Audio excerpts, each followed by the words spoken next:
Hello there everyone, it's Aaron here from Push Square, and if you can believe it, it's been 5 full years since the PlayStation 5 first released. So today I wanted to celebrate those 5 years by talking about 5 of my favourite PS5 games, one from each specific year of its 5-year run. So let's get straight into it with my 2020 to 2021 pick, and that is Returnal.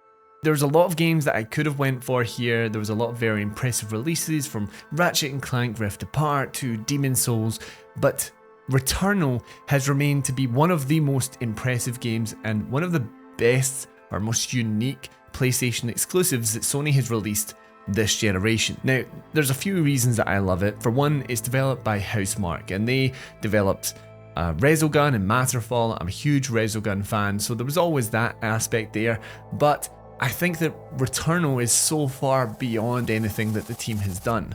So for starters, gameplay wise, this just plays like a dream. It is so fast paced, it's so frenetic, and it looks incredible because it's all of these different enemies firing different coloured bolts and stuff. It's very kaleidoscopic, and to have a game that feels so tight knit but then implement some of the new technological aspects of the PlayStation 5. For one, the speed, the SSD loading times are very apparent with this release, but secondly, the DualSense controller. I mean, you are feeling the immersive features like haptic feedback with the rain as you come out of the ship, but you're also getting mechanical features such as the half press or full press of the left trigger to either aim down sights or go into the alt fire mode. Mechanically, it just is such a tightly designed game and was just such a blast to play with all of the different weapons and the different, design types.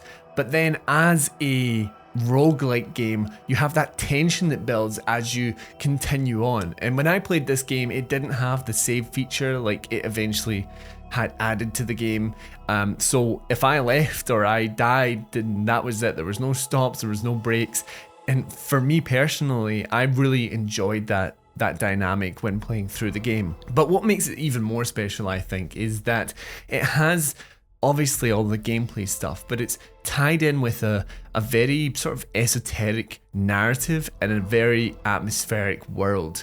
Now, the narrative isn't going to be for everyone, and it's definitely one of those, okay, let's go on YouTube and read an ending explained sort of story.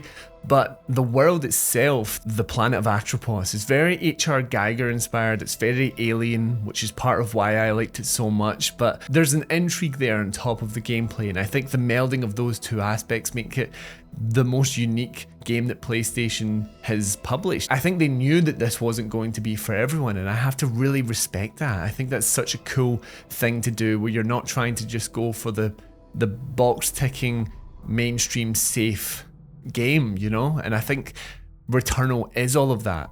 So yeah, that's one that still to this day stays with me. Moving on to 2021 to 2022, we have kind of the opposite of what I was just saying there with Returnal, with God of War Ragnarok, which in many ways is a safe mainstream sequel. It takes what it done so well with the first game and improves upon it with better exploration, with tweaks to the combat.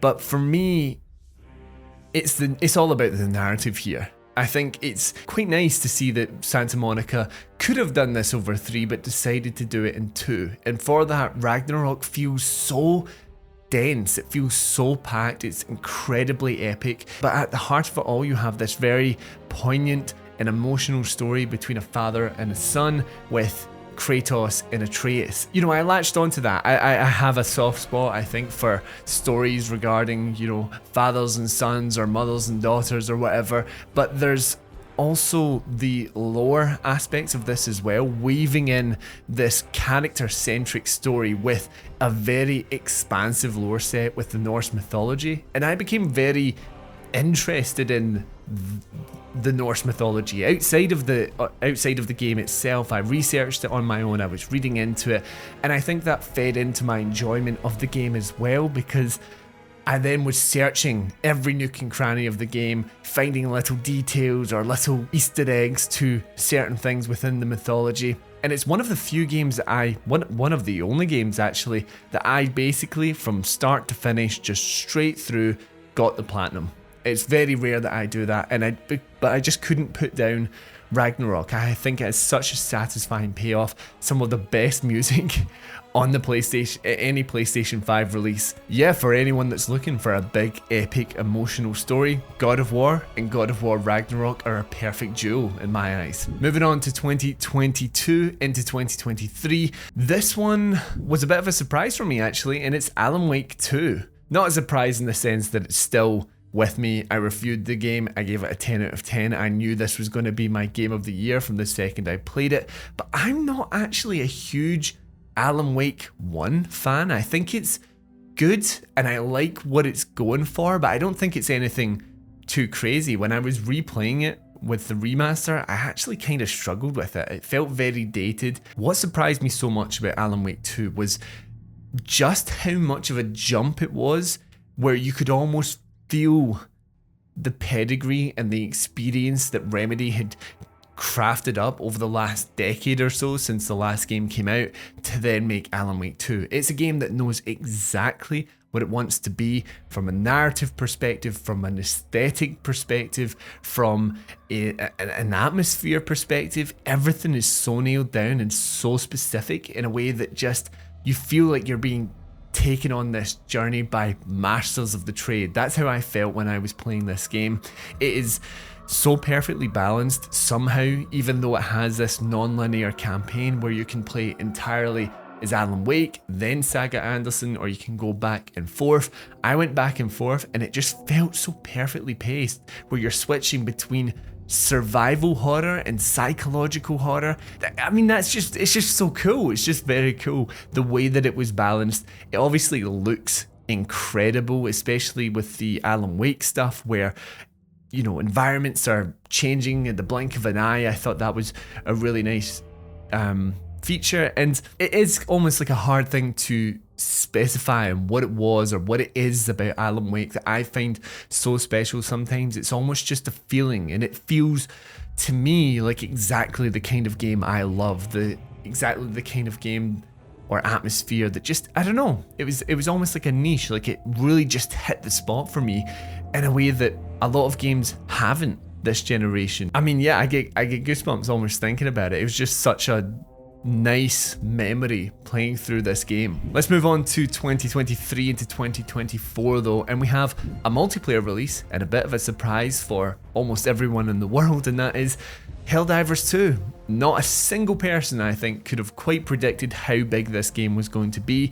Certainly here at Push Square, not a single one of us quite caught on with it. I think I was on the review just purely because I'm the guy that plays more co-op games. I thought it looks kind of cool, I'll check it out, I suppose. But I just could not believe how much fun I had and how much time I spent with the game. Not just when it came out, but since. Now, I'm not going to say that I'm a daily player, but whenever there's a new expansion, me and my friends, you know, re-download it, we check it out again, and we are every time like, yeah, this is a lot of fun. I remember why I love this game so much. And for me, I think it's having a very tightly controlled and AAA feeling shooter. For one, like the haptic feedback is really great on it. It just feels good, I think. But you're balancing somehow between cinematic aspects, like when the action's going, it's intense and it's cool and the sound design's great and the haptics feel great. But then from the social aspect as well, it's just such a laugh when your friends are blown to bits or you're being hounded down by hordes of bugs or robots with barely any health. It's always just, it manages to be both of those things, both cool and stupid, and I think that's really hard to pull off both of those things. So it was a big surprise, but it's a game I just have a lot of love for, and I'm certainly not done with it. Whatever comes up next, or even if we're just in the mood for it, I know we'll get back to it at some point. Now, my final pick is a very recently released game actually, and quite similar to Helldivers 2, and that's Arc Raiders. This is the second game from Embark Studios, the team behind The Finals, which is a shooter that I have played 500 hours in, something along those lines. I absolutely adore it. Now, Arc Raiders is very different. It's a third-person extraction shooter, but again, kind of like Helldivers, it has the balance, and the balance is tense, tactical gameplay with a social aspect to it. More so than Helldivers, of course, because you're playing with people, but also against people. And I've never played a game where prox chat has seemed like such a prominent or important feature, where it's so cool. It's almost like a role-playing aspect. Again, with Arc Raiders, I think it has this really nice aesthetic. The sound design is just unlike anything I played this year.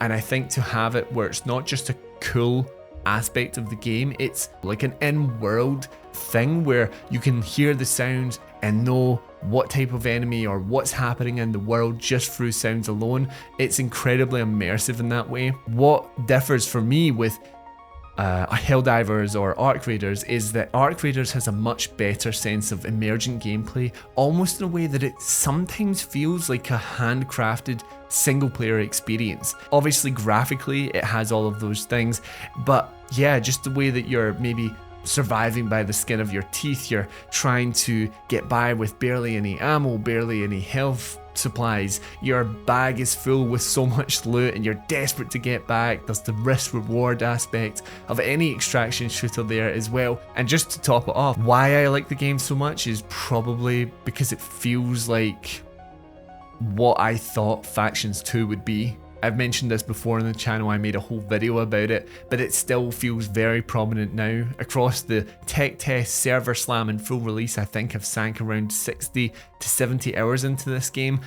And still, yeah, this feels like what I hoped The Last of Us Factions would be. And for that, it's going to be a big game for me this generation. One of my favourites, definitely of this year. I think it's going to be my game of the year. But yeah, there we have it. 5 different games from 5 different years of the PS5. Let me know your game from each specific year down in the comments below, and while you're there, remember to like the video and subscribe to the channel for more PlayStation video content just like this. That really does help me out.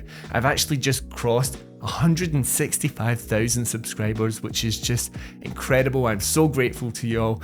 But anyway, that's it from me today, so let's get a conversation going down in the comments below. And until next time, I've been Aaron, and this has been Push Square.